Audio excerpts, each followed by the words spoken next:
right, I think we can jump in. All right, thank you. Thank you, everyone.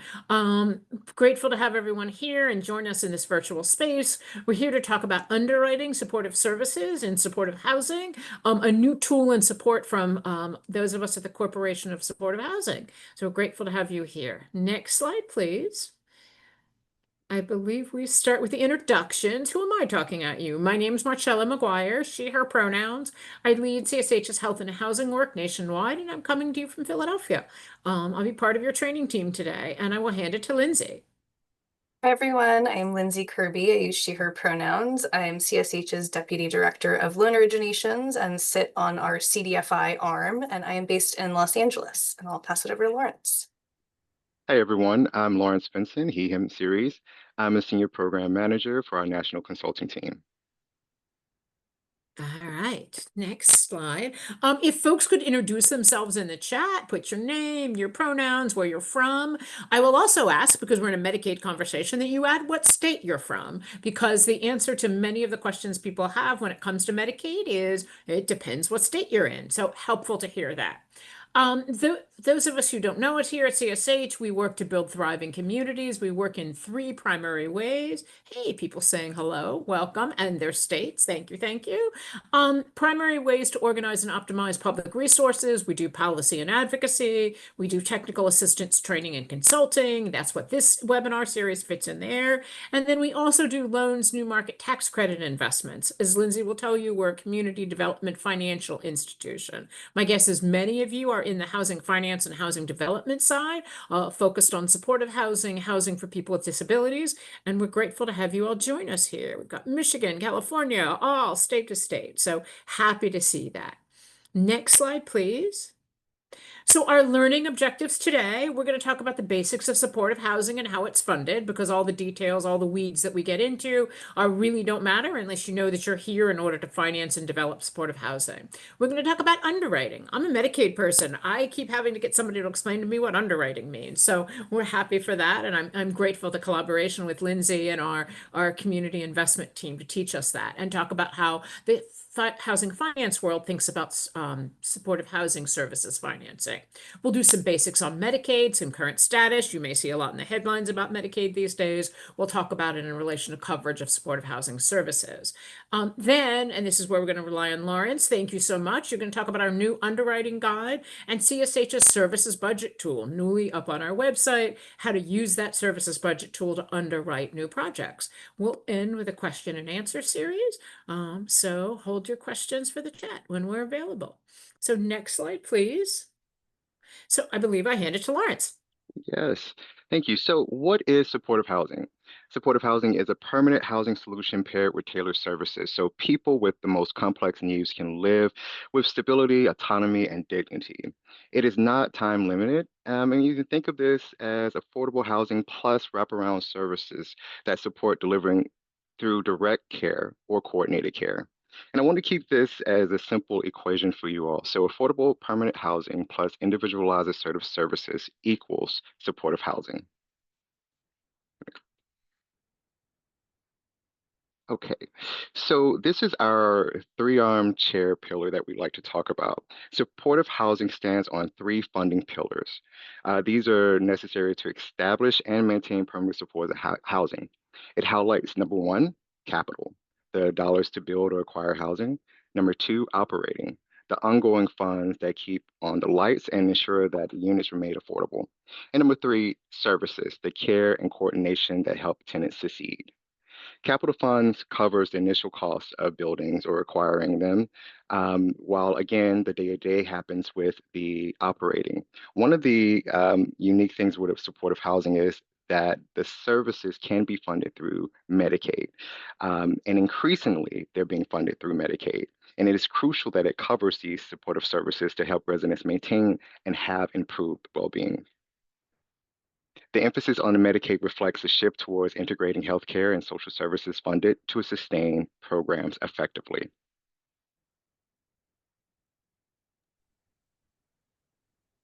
Great, thank you, Lawrence, for that nice background. So before I dive a little deeper into this slide, As Marcella mentioned, CSH, in addition to all of the policy advocacy training work that we do around the country, is also a community development financial institution, or CDFI.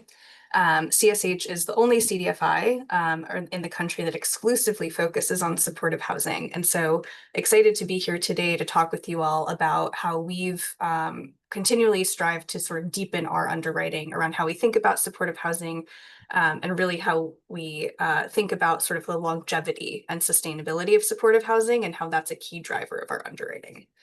So CSH has an established lending presence across the country, and we're really focused on acquisition and pre-development financing to help build supportive housing across the country. So we're really focused on early stage financing. And so a good amount of our underwriting is really looking at sort of the full picture of a project at the point that it's proposed to us, typically before there's a lot of other construction or operating or service money committed to it. And so it puts us in a unique position to help our partners around the country really think about how to sustainably put those three legs of the stool together.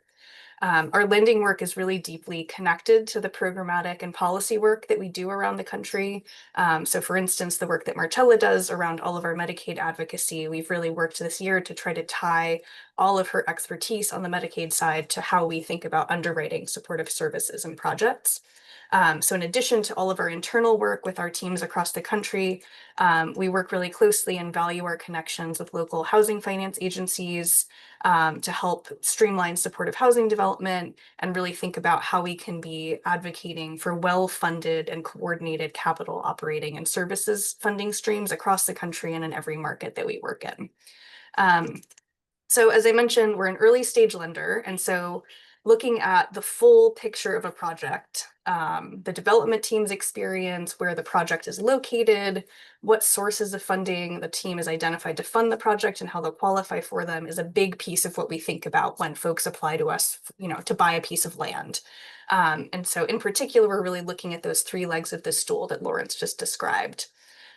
Compared to a typical affordable housing project, for supportive housing to be successful and sustainable in the long term for tenants, we're really focused sort of beyond the kind of like classic putting a project together on the operating and the services piece, because those are really key, those two legs of the stool to supportive housing being successful.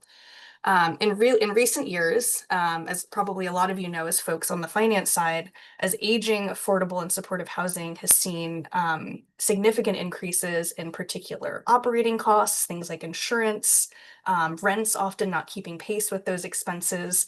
We internally, as well as the industry, have really started taking a closer look at operating costs, especially at the early stage when we fund projects, to make sure they're tracking to current averages and sort of trending with the market. And really the intent behind all of that is to make sure that we have projects that are going to continue to operate well in the long term, both for the stability of tenants, but also often their nonprofit owners. So the focus on supportive housing or underwriting supportive services really comes from that same place, is thinking about the longevity of projects and thinking about the long-term stability of tenants. And so we know that it's critical that the services offered in supportive housing are sufficient for the tenant population as folks' needs change. We want to make sure that that funding is ongoing and that that funding is sufficient to pay providers a living wage and ensure that staff are able to stay and serve tenants in the long term. So thinking about all of those pieces sort of in tandem with CSH working on advancing Medicaid as a key and ongoing source of services funding is what led us to putting together this guide that we're going to introduce today and that Lawrence is going to help walk through. So we put this guide together, and we'll get to this slide in a minute. We put this guide together because we were really thinking about a need for both our own staff as well as all of our partners in the housing finance industry to have a better understanding of supportive services broadly, how it's funded, how to accurately estimate services costs over the long term, and like have a really good and deep conversation with a development team and their service provider to really think about the long-term cost of those services. And so part of that includes how to assess the project teams, the providers, the sources of funding. And again, with more and more states using Medicaid to fund some of those supportive services, how to specifically evaluate that as a source. So the rest of the webinar will really focus on the services budget We'll go through a primer on Medicaid and then how to use CSH's new guide and our services budgeting tool to get a deeper understanding of how the services budget functions overall, and then how you as an underwriter or a staff at a housing finance agency or even as a developer can really be thinking about the key questions that you should be asking when it comes to the services budget, really with that longevity piece in mind.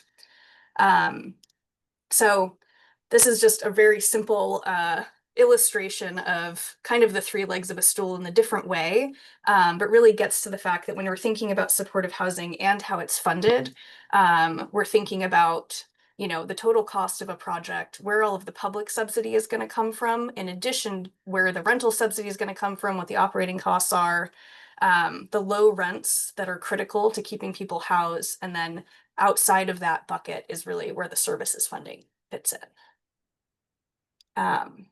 So the key distinction, as we saw there, between a classic affordable housing project and supportive housing is the services funding. That's really what makes it unique. Many affordable housing projects, which is a great thing, a great trend, are providing resident services to their tenants. And those often are helping folks with childcare, connections to education, connections to employment. And that is great. And I think also a really key thing to understand as an affordable housing underwriter. The big distinction between resident services and supportive services is that supportive services is essentially to provide everything somebody needs to remain stably housed and maintain their housing.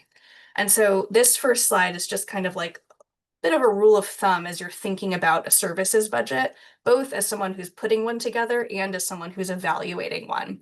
So one thing we'll get into a little later in the presentation is really the key driver of a services budget is who the tenant population is.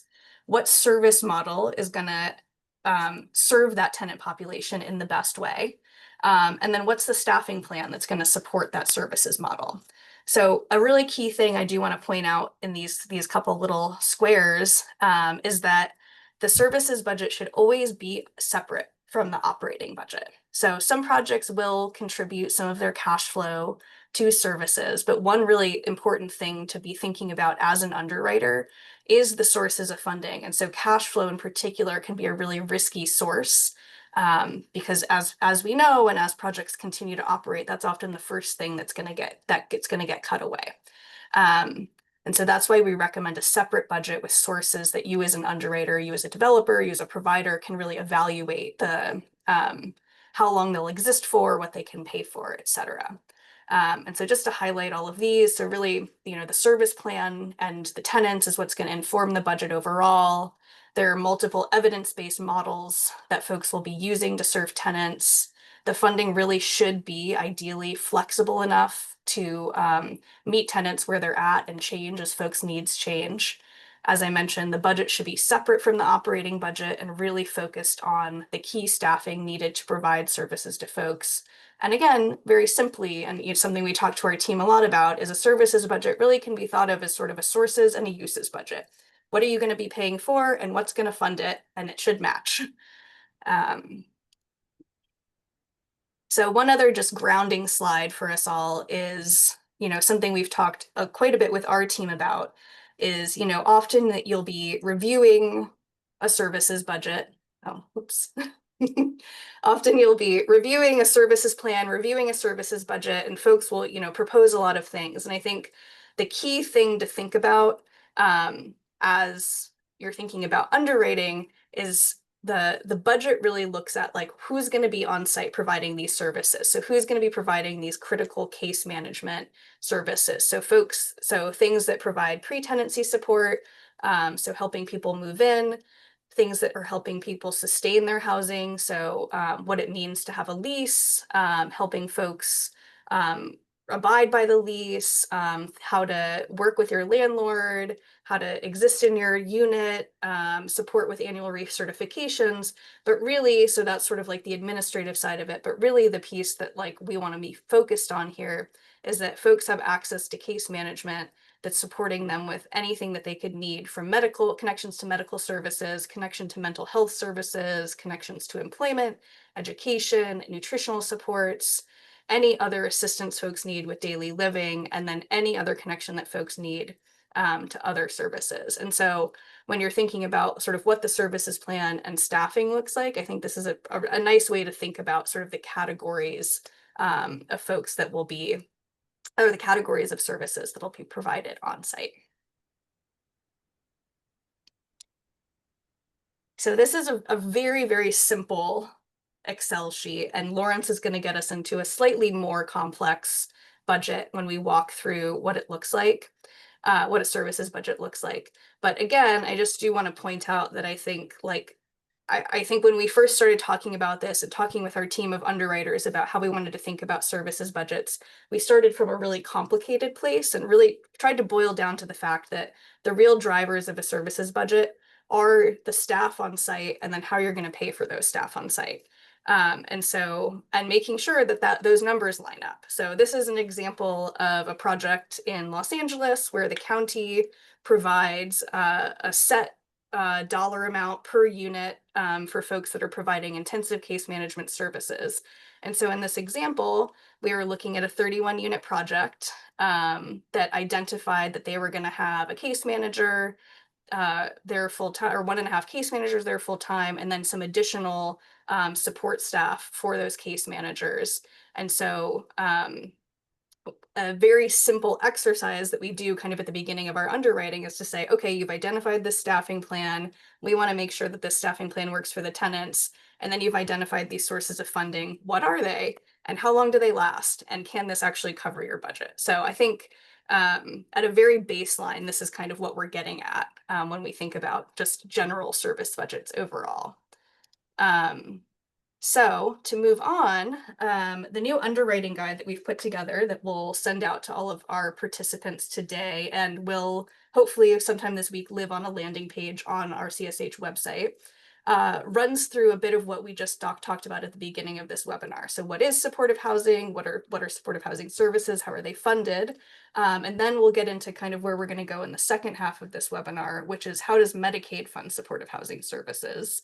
And particularly something, so that example that I just provided of a project in Los Angeles, that service funding that comes from the county is sort of project-based. So they say you're gonna have 30 units, you get, $5,400 a unit.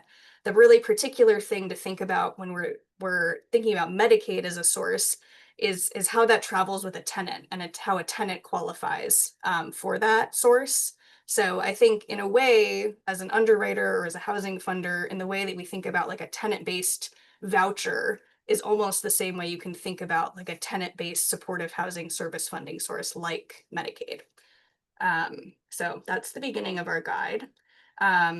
The key considerations that the guide goes into is it'll help you as an underwriter, as a developer, someone putting together a services budget, think about your partner and their experience, the provider's capacity, especially if we're looking at a project funded by Medicaid, the provider's capacity to manage the complex funding that is required, the complex funding landscape that's required by being a Medicaid biller. It's going to help you think about sort of this, looking at the sources of funding that have been identified to fund services, the term of them, how folks are eligible for them, and then gets specifically into, okay, if you're this provider you're looking at has identified Medicaid as a source of their services funding, what are the particular questions that you really need to be asking them around the particulars that Marcella will get into, and why she asked what state you're coming from, the particulars of what the eligibility requirements are for that source as an individual tenant that's moving into that building. And I think a really key thing that Lawrence will get into when he walks us through the budget is that it's very unlikely that if someone has identified Medicaid as a source, that is going to cover 100% of the services budget.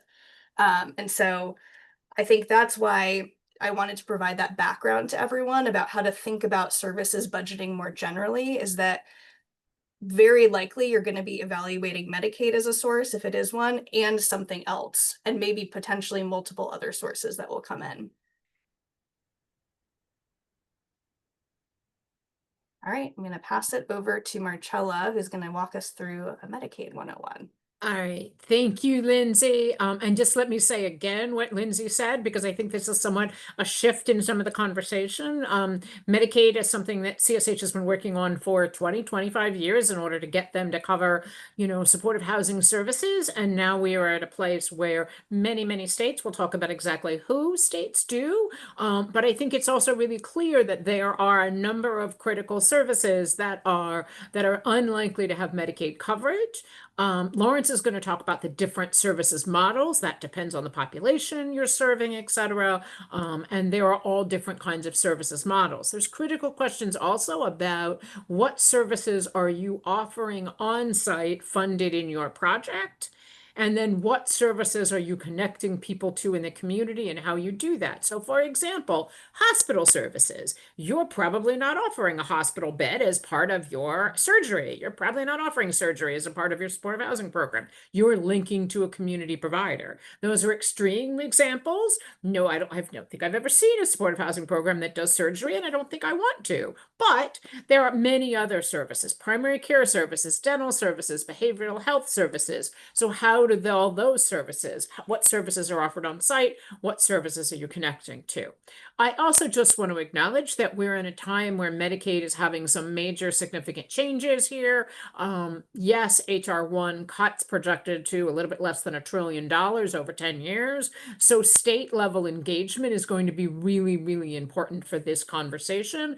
And I will also share a link in the chat. This is CSH has a new page just up in the last couple of days about work around HR 1, both housing work as well as Medicaid work.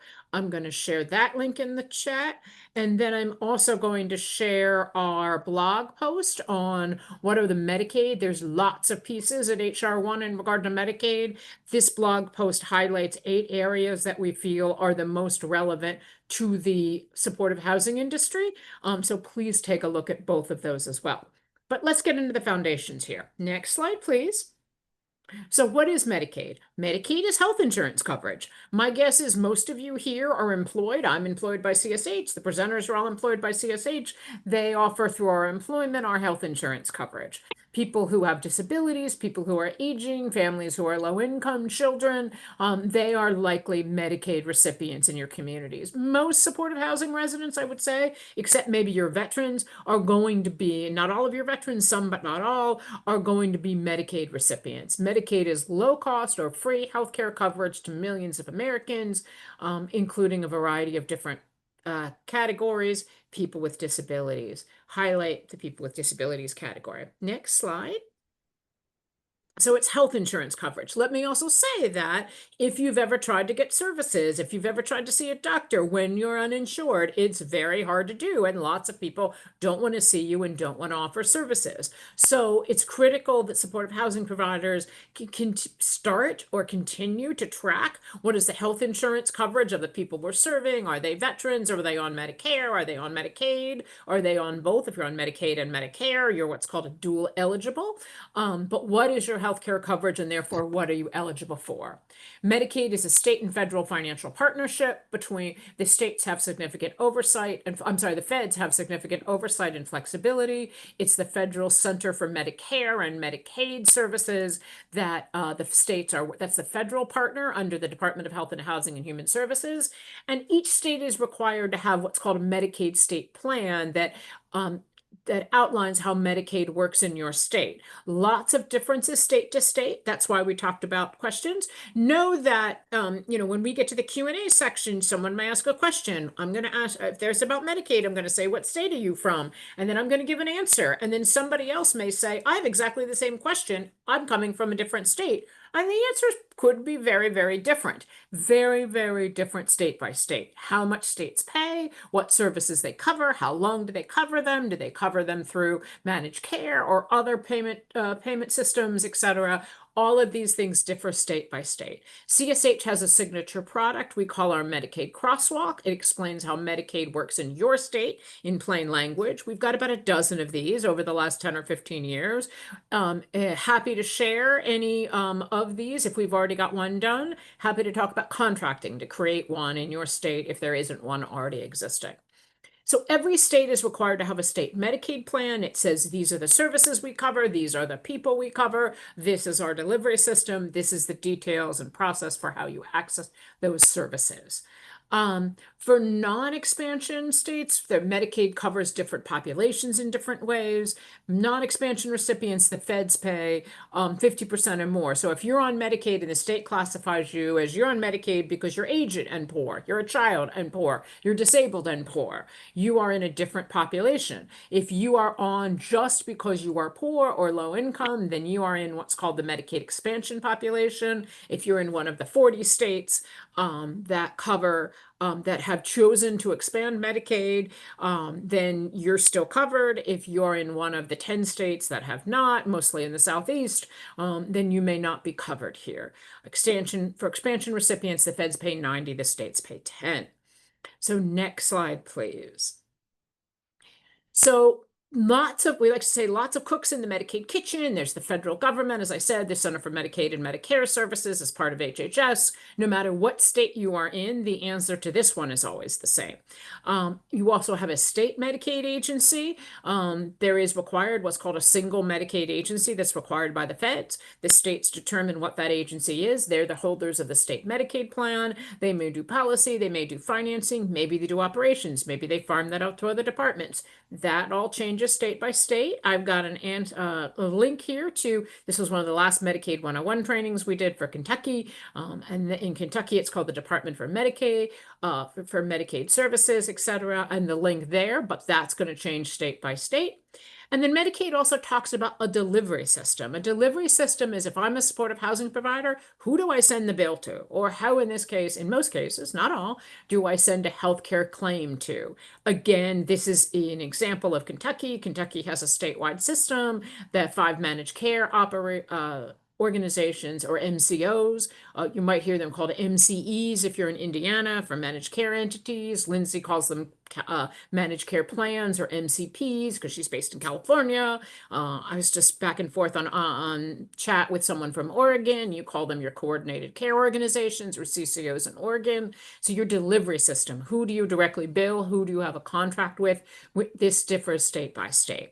All of the places we have seen, Medicaid also requires that the provider become an enrolled Medicaid provider, which is an agency to state process. You're not billing the state directly, or in many cases you're not, but you have to be enrolled as a Medicaid provider. You have to have a Medicaid agency number. You have to have something called an NPI or a National Provider Identifier, lots of details. CSH also works through all of these details with you for your state. If you're a state with has Medicaid Academy, and we've done Medicaid Academy materials. I saw a lot of Californians in the chat. We can link to the Medicaid Academy there in California. And then there's also work we've done in other states that we're happy to support. But you need to know before you go into the underwriting phase, thank you for teaching me this, Lindsay, all of this. Who is it? Who are you contracting with? You're working with an agency that has a Medicaid provider ID number, so they've already completed that step. Do you have contracts with managed care, if that's who the contracts are with, or whoever it is that you're contracting with? So next slide, please. So you need to know what your state covers and whom. There are what are called essential health benefits. Every state, this is from the Affordable Care Act in 2010, every state is required to have these services. The feds say, you know what, if you're not covering hospitals, if you're not covering pharmacy, we're not going to have this partnership here. So every state is required to cover hospitals, outpatient care, behavioral health services. This doesn't mean they're going to cover them in your building. It means they are covered in your community, and there is services that you can refer people to. There are also a long list of what are called optional state benefits, and one of them, which is critical to the supportive housing industry, is called Home and Community-Based Services, or HCBS. HCBS is part of the long-term care system. HCBS is envisioned as helping people stay out of institutional care, primarily focused on people who are older and people with disabilities. But CMS, the feds at the Medicaid level, have been very clear that the basic tenancy support services, housing support services, are HCBS services. Lawrence is going to talk about some other services models, include assertive community treatment, that's a mental health rehab model, et cetera, intensive case management, also mental health or aging case model, and critical time intervention. These may or may not fall into home and community-based services, but the basic tenancy support model, an on-site case manager that helps people connect to the community services they need. Tenancy support services, we often hear it called, is a home and community-based services model from the Medicaid lens. So know what your state covers and then know who they cover it for. Medicaid also covers people by populations. So it's not everybody on Medicaid gets the access to the same services. It's the state chooses to put people in different buckets. You may be in the aging bucket because you're over 65. You may be in the child bucket because you're under 18. You may be in the blind or disabled bucket because you have that. There are a number of states that are doing special populations, it's called, for foster care youth, for people leaving incarceration. But again, these are state by state choices and questions, and you need to know who your state does. When you're in who your state covers, when you're in the underwriting process, it's going to be critical to know who you are going to be serving, what funding you are required to what populations your funding requires you to serve, and make sure that there is an alignment between populations. I like to say, if the housing is for people with left hand and the Medicaid services are for people with right hands, and there aren't that many people that are ambidextrous, then you've got a problem there. You want the populations to be the same people in that process. And this is all covered in the guide that Lindsay talked about. So next slide, please, because it's complicated. So first question, people, is my state covering housing related services?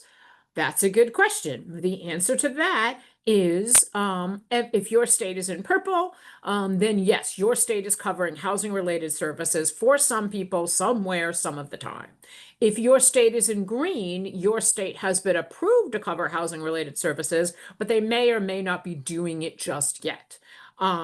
They may have the states that are in green have federal approval, but they have not implemented those programs yet. In the Medicaid world, we have something called a go live date, which means after that date, people can do coverage. Actually, Kentucky needs to go purple because Kentucky's go live date was July 1st. New Jersey's also needs to go purple because New Jersey's go live date was also July 1st of this year. So next slide, please. Now I will hand it over to Lawrence to talk more about the services budget tool and how this links to the underwriting guide. Oh, also just to highlight what Lindsay said again, there will be, when we send out materials for this, there will be a website with the guide, the services budget tool that Lawrence is going to take us through, the recording and the slide deck. All of that will be sent to you upcoming. Lawrence, hand it over to you. Thank you, Marcella. So the services budgeting tool, what is it? The CSH Services Budgeting Tool is a structured planning resource designed to help agencies, communities, project planners, and system leaders estimate the comprehensive cost of delivering supportive housing services. It incorporates evidence-based staffing models that Marcella was talking about earlier, and we'll see in the live demo, as well as allow users to input staffing costs, budget assumptions, and productivity expectations. So the primary, oh, sorry. The primary purpose is to project total cost of care for supportive housing, support physical sustainability by determining Medicaid reimbursement rates and guiding negotiations with the managed care organizations or MCOs, facilitate the transition from grant-based funding to Medicaid billing by modeling revenue and productivity requirements, and to provide data-driven justification for rate setting and program planning across scattered sites and project-based housing models. So how do you all use it as underwriters? So the services budgeting tool helps underwriters to evaluate and quantify the funding levels required for supportive housing. This tool is particularly useful for determining the particular staffing ratios, ensuring that the services budget aligns with the best practices for supportive housing developments, with the specific focus on tenant-based services funding, such as Medicaid. Supportive housing services funding often involves complex budgeting, and that's where we talk about the braiding and blending of finances as well. So how will you all use this?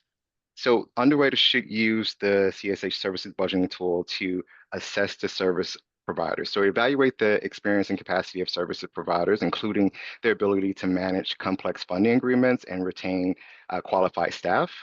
Evaluate service budgets, and that's ensuring that the service budget, including both the source and uses of the funding, and attest assumptions around funding amounts, the terms, and providers' ability to access these fundings. I don't know what happened with the slides. Um, let me, did anybody else see that, or is the slides just, No, Lawrence, you're right. It's switched, flipped back. I don't know okay, why. here we go. Yeah, go back to where you want to be. Yeah, there you go. Okay, sorry.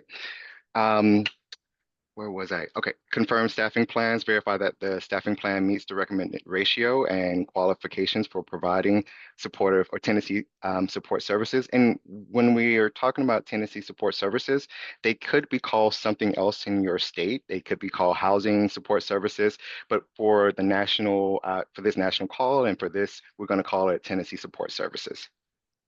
And then lastly, identify additional funding sources, recognizing that Medicaid can cover up to 75% of the service budget, and identify other funding sources to cover gaps in enrollment lapses or benefit changes.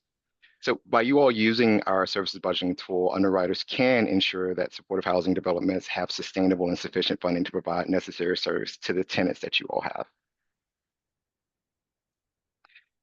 Don't worry, we do have the user guide that comes along with this. It can be a little jarring when you open up the services budgeting tool, but that's okay. We have a step-by-step guide that we're going to go through today that will help you all when you're using this in your real life scenarios.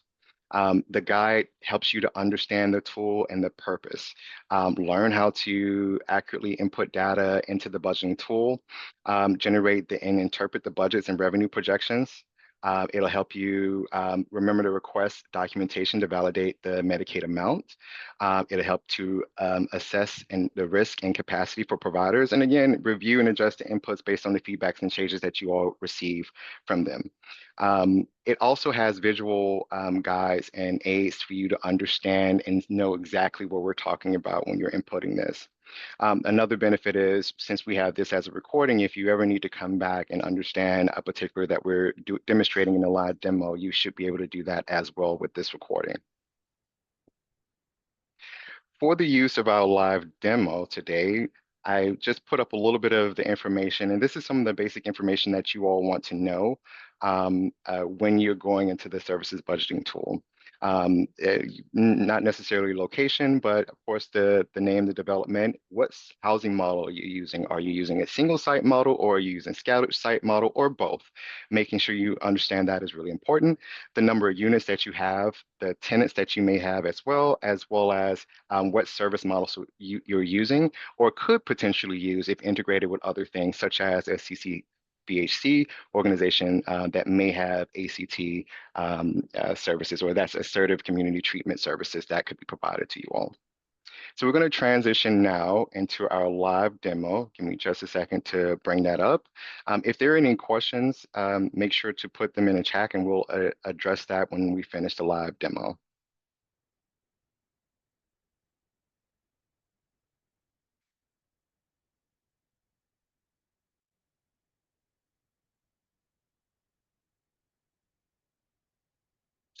And if I can get a thumbs up from someone, anyone, if you can see my screen. Thank you, Marcella. So when you open up the services budgeting tool, the first thing I really want everybody to remember is that it's going to say read only, and you want to make sure you click the button that says enable sales. If you don't, it's going to not allow you to input any details. This first page is our about page. It gives you some basic information, some links to our larger user guide, as well as any information around the evidence-based staffing models that we provide in here, as well as a link for you to contact us. The other important thing around this about that you should reference if you ever get lost you don't see it in the guide is this box right here with the notes of what to change and what not to change. Just highlight. Blue cells are changeable. Those are spaces for you all to put to input your desired values. It also correlates to the tabs at the bottom. If you see the blues, these are the areas where you can input the most data that will have the biggest outcome.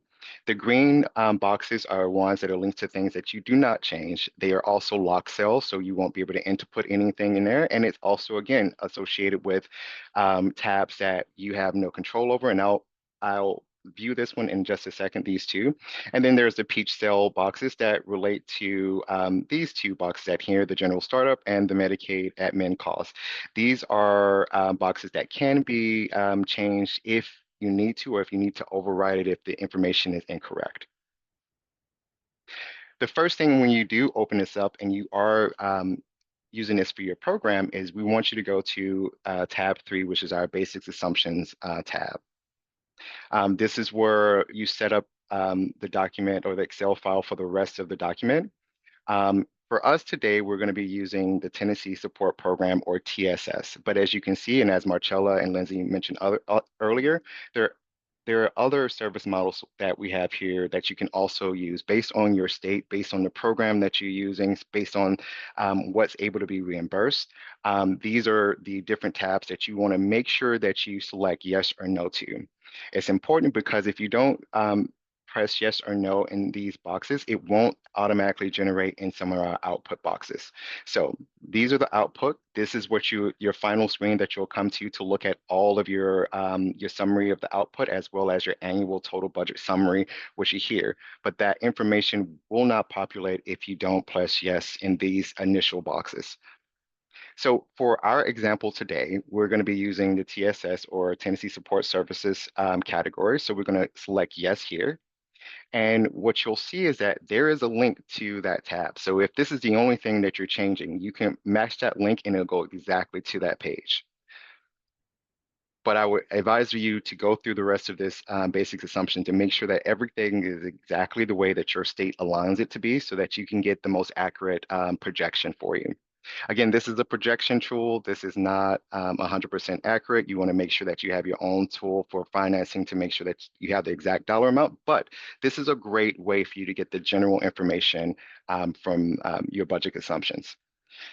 Additionally, in this, outside of your service models, also here is a link to your service models. If you have or want any additional information about what each one of these models mean, there is a link here, as well as on that actual sheet on tab 4, 5, and 6, and 7, there's a link to the service model information as well. Below that in section 2, the add-on cost assumptions are your yes and no questions for is this a general startup? If it is, and you want to include those costs inside of the budget that you're building, you want to hit yes inside of here, as well as if you are new or you incorporate in the Medicaid administration costs inside of this, you want to also select yes. Again, with the other budget summary output and the total annual budget summary, based on what you put here, it will automatically calculate into these two tabs. The general startup tab and the Medicaid admin tab are not automatically calculated and brought over to that annual tab.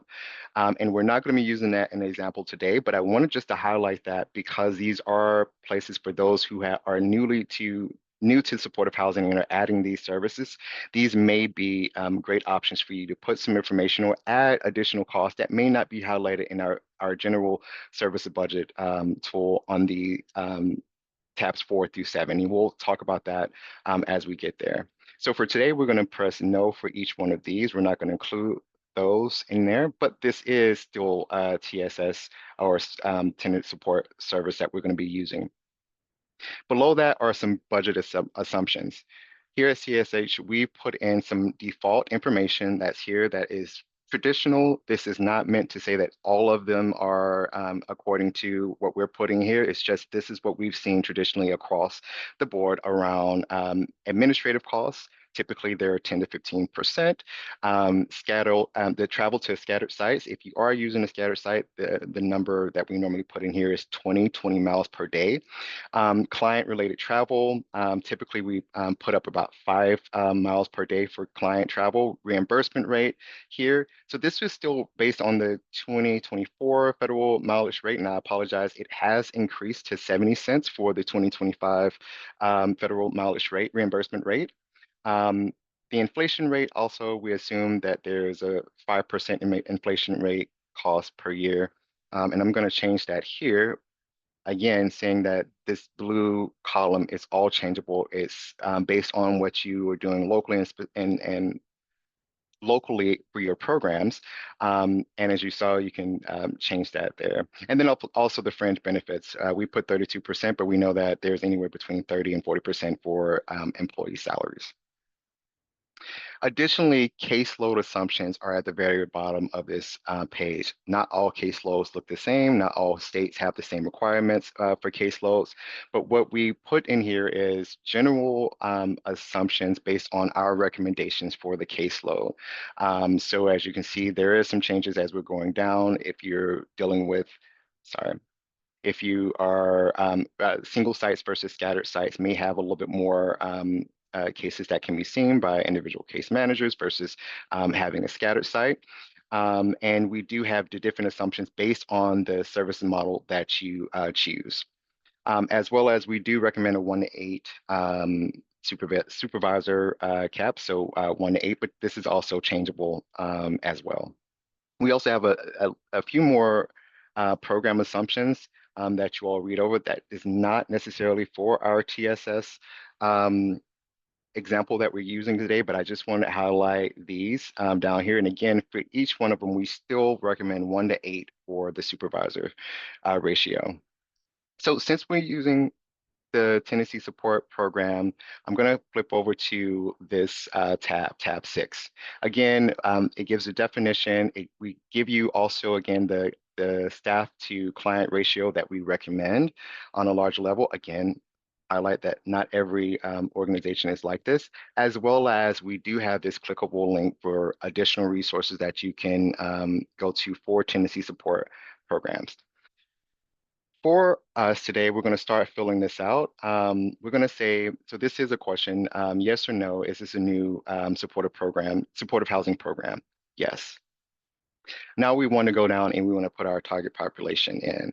For our target population for this live demo, we are going to do individuals.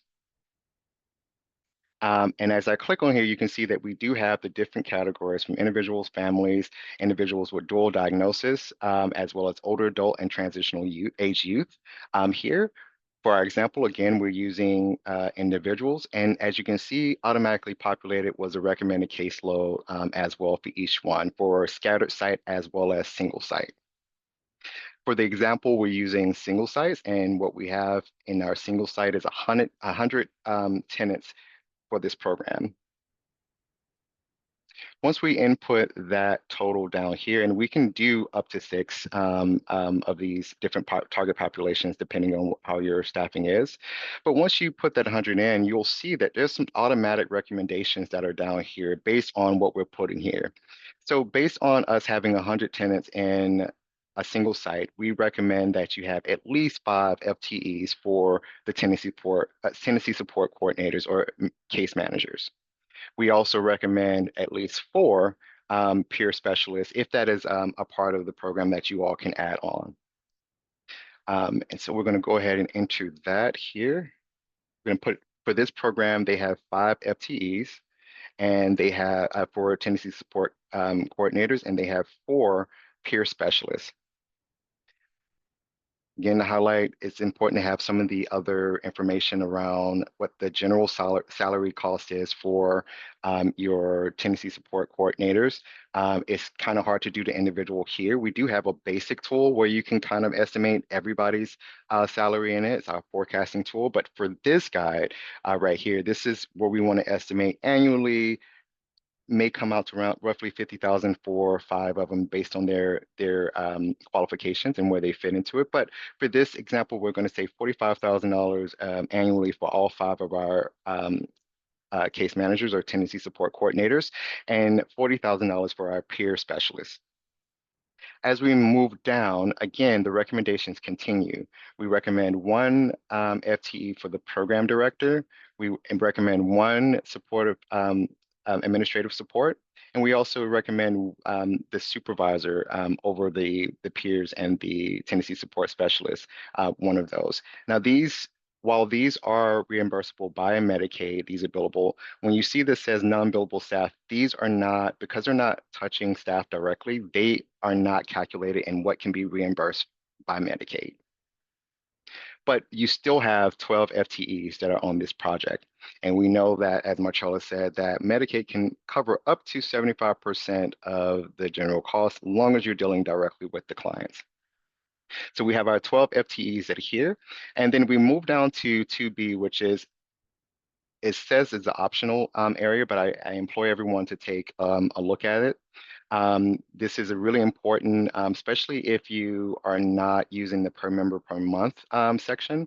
For this example, we are doing the funding model as a reimbursement type as a per member per month, but we also have the 15-minute increment. We also have the per diem a selection here as well.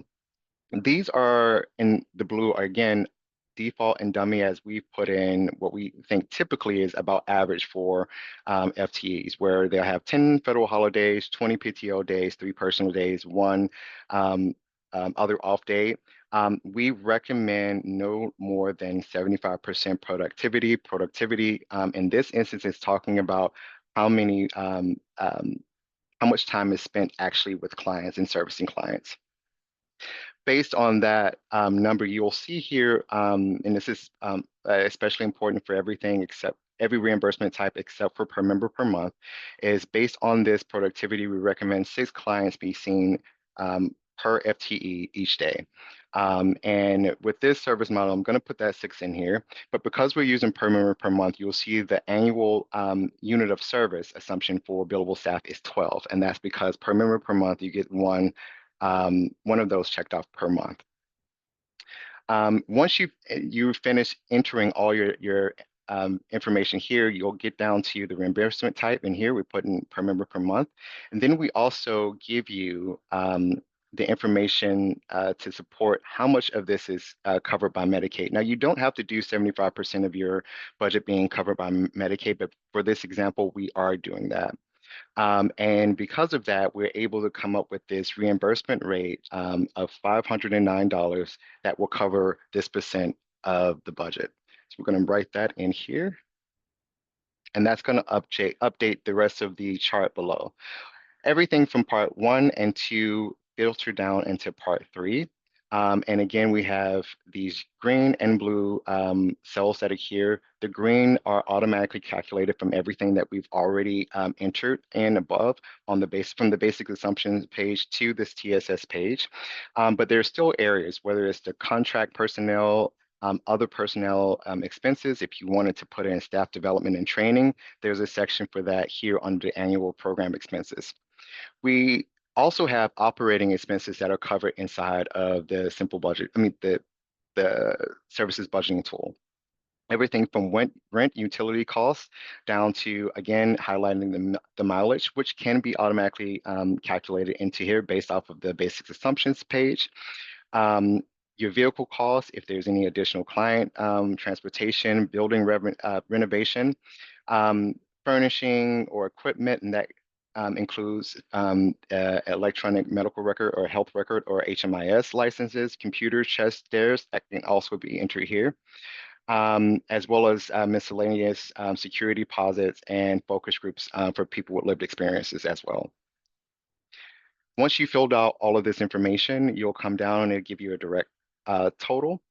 It'll also give you the indirect costs, and that's for administration, as well as the grand total for the budget. For this particular example that you all use inside of the guide, it is a HIV service organization, and so they get $250,000 from Y&Y yearly. So I've highlighted this box because I automatically put this in as guaranteed money that's already coming in supporting this project, as well as if there's any other revenue that is coming in. So that's private insurance, in-kind or community partner services or program services fees that goes into these boxes here. And what we have at the very bottom is our Medicaid reimbursement that is based on all the data that has been calculated from the above cells, which gives us a total revenue of $860,800, which is a net of $47,000 and $152. This is again Medicaid covering up to 75% of your budget annually. Before I go back to the budget output summary and the annual output summary, I do want to let you all know that we do have this multi-tier. So if this project is continuing to go on, we have added this portion so that you can see over time and with inflation what the projected tools can come up to. Some of the costs don't necessarily translate from year to year, so that's why we instituted the peach cells here, so that you can modify and change based off of how you're seeing the trend go year by year. And again, this is still assuming that it's a 5% inflation. This number right here is calculated based off the information from the basic assumption tab. So what does the annual budget look like? So let's go back to that slide. Um, just to note, again, the only model that's included in this total is TSS or Tenancy Support Services.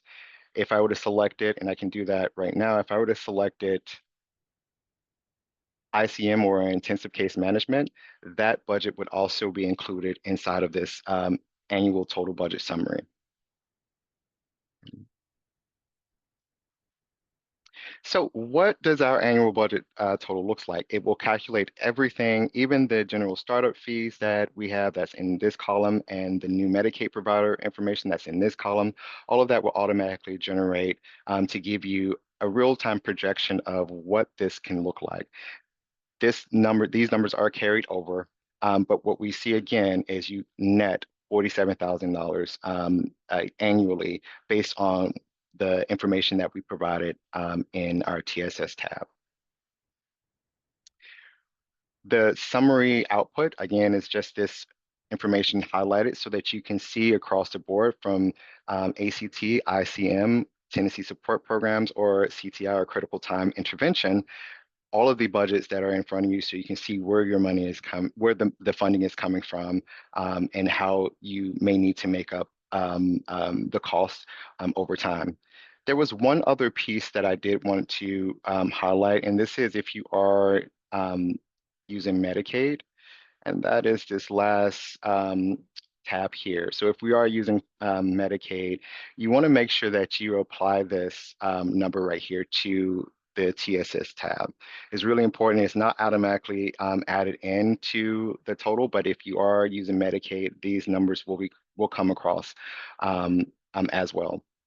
And particularly at the very bottom, we have the ramp up period. So if you are going from grant-based to funding to Medicaid funding, we put this little tool here because it takes about 15 months to truly come off of the grants and to be not necessarily Medicaid dependent, but receiving the chunk of your money from Medicaid if you're new to it.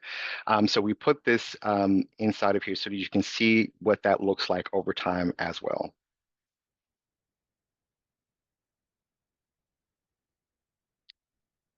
And with that and showing the annual budget and the output, that concludes this live demonstration of us actually going in to enter the data into our services budgeting tool. So let me stop sharing that.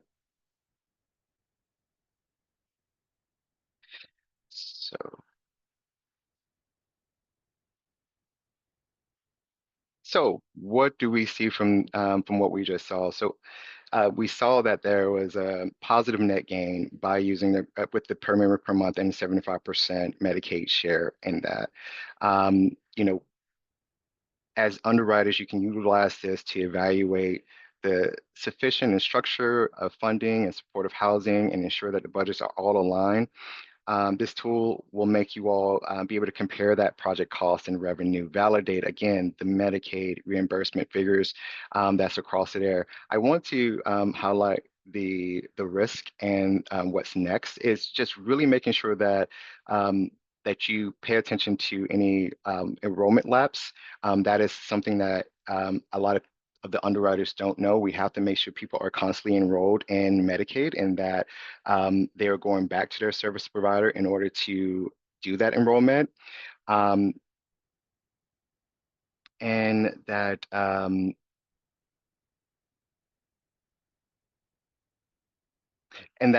my last piece is that this tool is again around safeguarding long-term sustainability of the supportive housing initiative.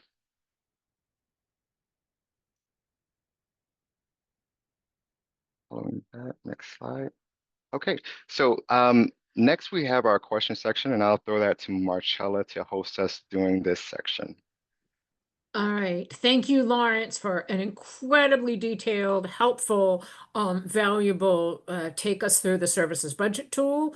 If somebody can drop the link to the general services budget tool in the chat, I think that can be helpful. Let me also say that highlight a couple of things Lawrence has said that are critical. One is, and then I'll go through some of the questions that we have in the chat. We still have about a half an hour for people who can stay with us. Okay, so thank you, Amber, for putting the services budget tool in there. Feel free to take that up and down. I also put a link, give me just a second, because I can't multitask like I used to. But I will put a link to another document that we had in there. People ask a lot of state-specific questions, and many of those are highlighted in the link that I just put in the chat. This is CSH's state policy brief on what we call housing-related services or Medicaid coverage of housing-related services. So important questions like, what does my state call it? Important questions like, what do they pay? Important questions like, what is the payment mechanism? Payment mechanism is, does my state pay on 15-minute increments? Do they pay by a day? Do they pay by a month? What are the benchmarks for the month? How often do I have to see people in order to be able to bill for the month? All of those critical questions are there. Services are all voluntary. Medicaid is also a voluntary service. Somebody asked a question about how do we get Medicaid to pay when somebody does not show up? And the answer is you don't. Medicaid won't pay for that. That would be called fraud in the Medicaid space, which we do not do. So that's an important critical piece to ask. Voluntary services is applicable in all tax credit buildings, etc. So to be great for us to address that too. Yes, Medicaid services are voluntary services. And what we're talking about in the underwriting guide is using the services budget tool to make projections in regard to how much revenue you think you can pull down from Medicaid, what the gap is. That's one of the bottom slides, bottom left cells in the tool that Lawrence gave us, etc. And then and that's what you have to figure out how to cover in other services funding and other services budgets. Let me see. I'm going to go back through the chat and then try to answer some of these questions. Kelly Johnston had a lot of really detailed questions. And Kelly, I'm just so many questions that I'm going to reference you to get some time with your local CSH director, Lauren Velez, who's our Metro team director, and myself. So yeah, so pull in and get a conversation there. How to bill Medicaid when services are voluntary and the participants don't show up. This is from Frija. The answer is you can't. The person has to sign something that says, these are the services that we're offering and doing, and they have agreed to those services. Medicaid does require these voluntary services.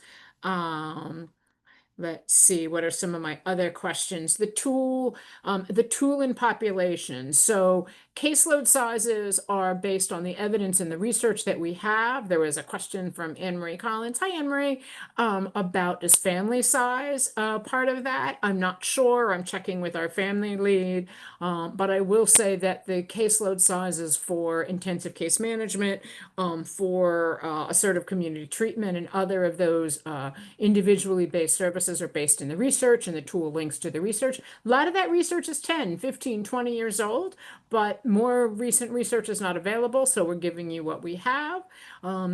Yes, the tool looks at difference between chronic versus non-chronic. The tool looks at the difference, including people with SMI or serious mental illness or serious substance use disorders, etc. Um, the question about do services need to all be in person or can they be virtual?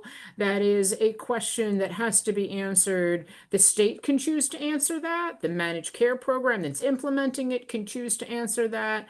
I've seen states that have said you can only do 20 or 25% of the services on telehealth, but that is a state level decision. I've never seen anything that says you can do 100% of the services on telehealth, and this is a place where you're going to have to track what does your state allow, and then what are state and federal laws allowed in regard to telehealth.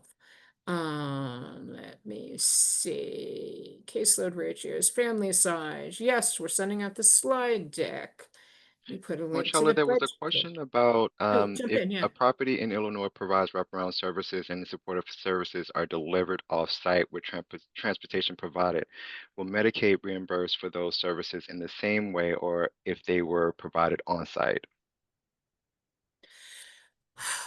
So, A, that's a state by state question. B, I direct you to our Illinois director, Julie Nelson, for an Illinois answer to that question. But I would say, generally speaking, in states, this is why I'm hesitating to answer. Some states have very explicit, every clinic, every address that you offer the services in, the services have to be that clinic has to be enrolled as a Medicaid provider, each one separately. Other states allow it a little bit more broadly. One agency can have multiple clinics and sub-sites, et cetera, there. So again, that's a state by state. Good question, state by state. And just to be clear, transportation is not reimbursed through Medicaid. Transportation can be reimbursed through Medicaid for medical appointments. So I'm going to my primary care doctor. I'm going to my psychiatrist. I'm going to my mental health clinic. There is what is called non-emergency medical transportation, or NEMT. Medicaid loves their, what I like to call our Medicaid magic phrases. But NEMT services, that is an essential health benefit. So all your states will cover that, how they do that, who's allowed to do that, who they pick up, how long they will wait, all critical questions that have to be answered in your state specific and in your community. But for healthcare related services, transportation to school, transportation to childcare, transportation to something that is not directly health related is generally not covered by Medicaid. For the coordinators as well, for their if they're going to a scattered site, would they be reimbursed through Medicaid for that travel? No, they will not. As of 2008 and a W. Bush Medicaid process, nope. Lived through that transition. So Just yes, want to so make sure this is because when we I did say highlight that. transportation, let me also go back. When I say transportation, I mean transportation of the Medicaid recipient to their appointment service clinic site, et cetera. I do not mean transportation for anybody else.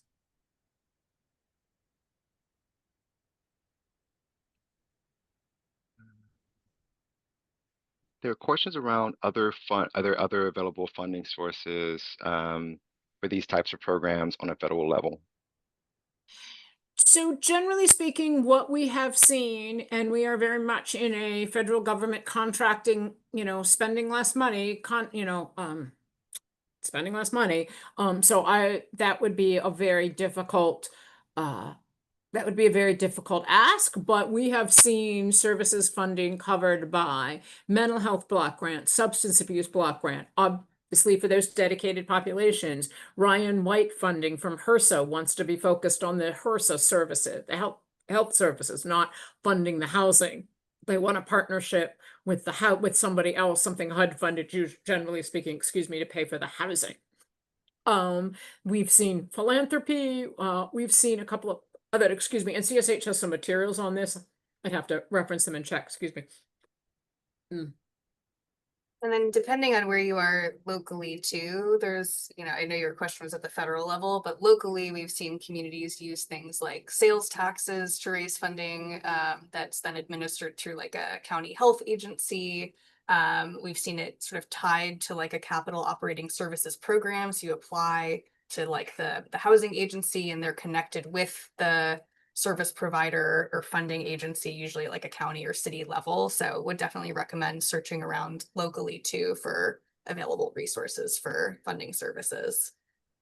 That's a really good answer, Lindsay. As we see supportive housing become a priority at the county or city level because of homelessness, as we see it become a priority at the state level, you see more political support for those strategies that Lindsay just highlighted as well.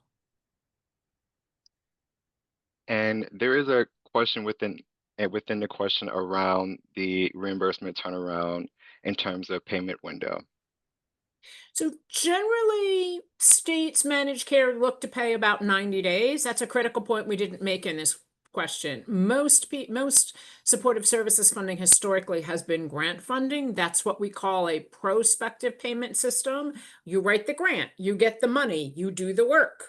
Medicaid is not a prospective payment system. Medicaid is a retrospective payment system, which means you sign up for Medicaid, you get your contract, you get your people, you do the work, then you get paid. Lawrence, I don't know if you talked about, I don't remember, but I know there's pieces of the services budget tool that have a startup section, Yes. i.e., when can you expect to be paid and what are your costs going to be from day one when you've decided you're going to do this until you start getting paid. I will say that we have found in our work nationwide that it is about 6 to 9 months from when an agency makes, what was I going to say? From when an agency makes the decision to do this and start spending money to when they pull down their first dollar. 6 to 9 months for your first dollar. About 18 to 24 months before you have a sustainable program, meaning you thought your budget was going to be X, Medicaid, you thought Medicaid was going to pull down 75% of your services budget, and you're pulling down 75%. I just also think I got an email that said our underwriting page is ready. So ask a question somebody else can answer so I can pull that up. Yeah. Well, I will answer one more question that was in that section, and then I think the next question is for you, Lindsay. And that is the question was around, is it time consuming for the case managers to let me just make sure I said that correctly. Is it time consuming for the case managers to actually track the vigorous things that they're doing with the client? It's not as taxing. There is basic case management documentation that everybody has to go through and do. I think the more complicated is taking that information that the case managers have and getting it to the billing people who get it to Medicaid and making sure that those pieces are aligned for not only for the continuous services, but just the sustainability over time and for the rest of the program, making sure you get your reimbursement, that billing piece, and making sure that the billing is talking with the medical case, I'm sorry, not medical, but the case managers or tenancy support service individuals are aligned is really important. Yeah, and to Um, build off that and the most recent question that came in, so the additional PDF guide that's on our landing page for these materials talks a lot about this sort of startup versus ongoing phase of billing Medicaid. And so particularly if you're thinking about coming at this as an underwriter, you're looking at a project, or even as a developer choosing a service provider partner, I think that's a really critical thing to think about, is because that startup page, or sorry, I just got a note about the startup page, because the startup costs and the sort of period for billing Medicaid is such an extended period of time where money is like flowing in a sort of smaller bucket. We talk a lot about the types of questions to be asking to providers around their experience doing this. Are they already a Medicaid biller? Are they already like set up with all of the complex systems they're going to need in order to pull down Medicaid? Or are they at the beginning of that process? Because there's totally different considerations to be thinking about in terms of how funding is going to flow into that project. And so to Michael's question around, do most service providers have lines of credit to cover reimbursement gaps? How are they sized? I think like, and maybe Marcella can help me with this question, but I do think a lot of like larger providers that are Medicaid billers that are experienced probably do have systems like this set up, but something that we're sort of looking to explore on our lending side over the next year is like, what other supports do providers need to become Medicaid billers? And is there a space, a role that CSH or others can play to help really with that sort of startup period and with that payment gap too? because it is a huge barrier, definitely, to providers being able to access Medicaid as a source of funding.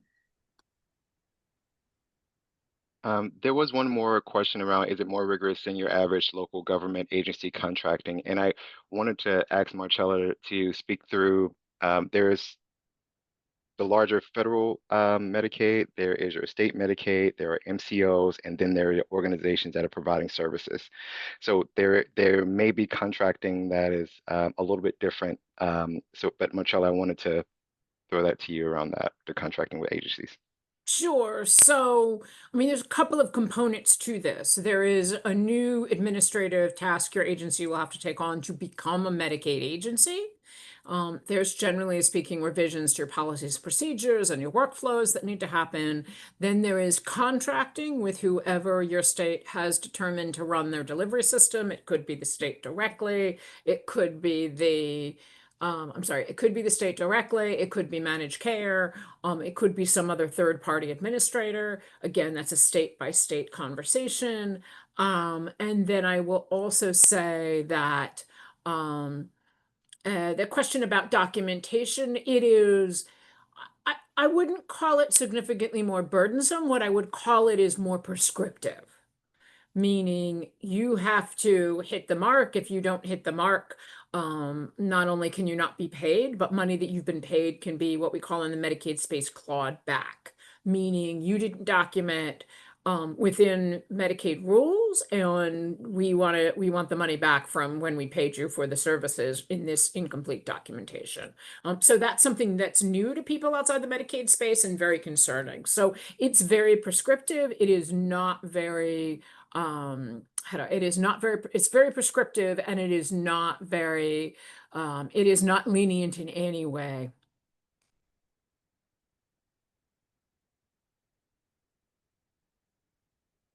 I'm not too sure if we answered this question, but can HCBS housing retention services be delivered via scattered site referral-based model? So yes, absolutely. But there are critical, in theory, could that happen? Yes. Are there details and critical planning questions that need to happen between here and there? Yes. You have to be serving the same populations. You have to be serving people who are, eligible for one and eligible for the housing and eligible for the services. You have to set up, ideally you set up at a system or a provider level links between how you access those systems. So it's not the person who's required to link these services and systems. So is it possible? Yes. Is it easy? No. Is there Yeah. any sense of whether Medicaid waivers for some states is going to be renewed under the current administration? Specifically thinking of the 1115 waiver, California has that it's providing funding mechanisms for CalAIM. So it's important to remember for all the Californians on the call that what is called the housing trio, been a minute since I've done some California work, so they don't run off my top of my head, but it's the getting people housed and then keeping people housed and then housing deposit services. Those are not actually under an 1115. Those are under what's called a 1915B4 or in lieu of services.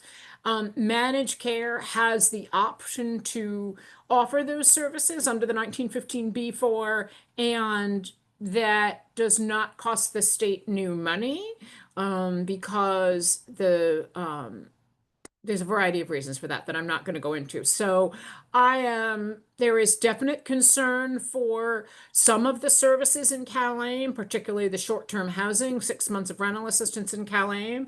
I think there's a lot of concerns for that one. This administration has clearly said Medicaid should not pay for housing. Project 2025 says Medicaid should not pay for short-term rental assistance, which is what that service does, but that is not the housing trio of services: housing deposits, transitional, and housing sustaining services. They may be the California terms, but don't quote me. For other states where their 1115s are covering the housing services, again, it's a different conversation state by state. And even that March 4th guidance on health-related social needs says it will be a state-by-state conversation. But I think what this administration is looking for is cost savings, what I imagine they will be wanting to do. And I would look maybe to Arizona's project as Arizona's housing H2O program, housing to health opportunities, as maybe a model that we might see more of, because they are focused on a limited population for whom there is state health data to believe that housing will decrease people's health services costs. We know that there are many people experiencing homelessness. We know that many of them have disabilities. Maybe they haven't yet become your communities. If anybody read this New Yorker article a decade ago called $1 Million Marys, or people who are in and out of the ER frequently, but that's who states are looking to target. And walk past a whole lot of other people who may be ill, may need the assistance, may benefit from supportive housing, but are not costing the state a great deal of money at this time. Oh, yes. I will also say that many of the states on this call, DC, New Hampshire, Kentucky, I want to talk about Minnesota, but are using a different Medicaid authority than the 1115 authority. They're using the 1915C and 1915I state plan amendments, and we expect that those might be in a somewhat safer place. But we shall see. Critical is that state budgets will be very, very, very hard for FY27. And if we want states to continue to cover these services, significant advocacy will still be needed.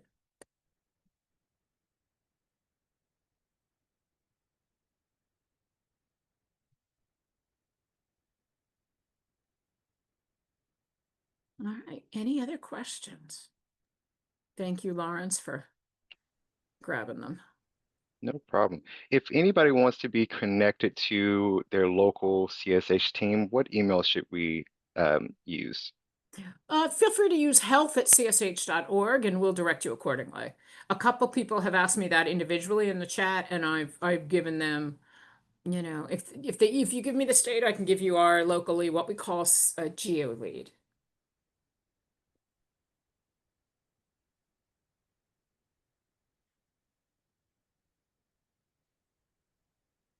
Glad it was helpful, folks. Thank you to Lindsay and Lawrence and Amber, and all the folks at CSH who put together these new tools. And as Amber says, we'll follow up with resources and training. And it is health, HEALTH, @csh.org.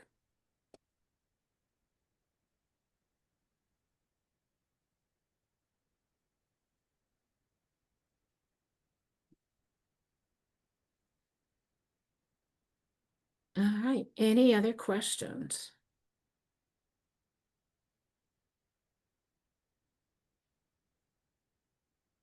Thank you all.